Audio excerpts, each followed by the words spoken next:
আমরা কোরআনকে বুকে নিয়ে, রাসূল করিম সাল্লাল্লাহু আলাইহি ওয়াসাল্লামের সুন্নাহকে বুকে নিয়ে, সাহাবায়ে কেরাম রিদওয়ানুল্লাহি তাআলা আলাইহিম আজমাইনের রেখে যাওয়া আমানতকে বুকে নিয়ে আমরা বাঁচতে চাই, আমরা মরতে চাই, আমরা আল্লাহর দরবারে হাজিরা দিতে চাই।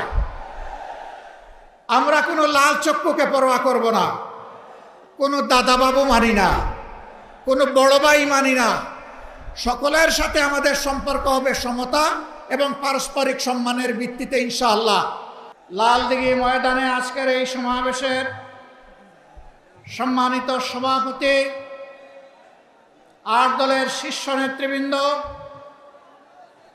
অন্যান্য কেন্দ্রীয় এবং আঞ্চলিক নেতৃবৃন্দ, স্থানীয় নেতৃবৃন্দ, বীর চট্টলাবাসী, সাংবাদিক বন্ধুগণ, আল্লাহ তাবারক ওয়া তাআলার শুকরিয়া আদায় করছে, ফেসিবাদ বিদায় নেওয়ার পর মুক্ত জমিনে, মুক্ত আকাশের নিচে আল্লাহ তাআলা এই ধরনের একটি সমাবেশ করার তৌফিক দান করেছেন, আলহামদুলিল্লাহ।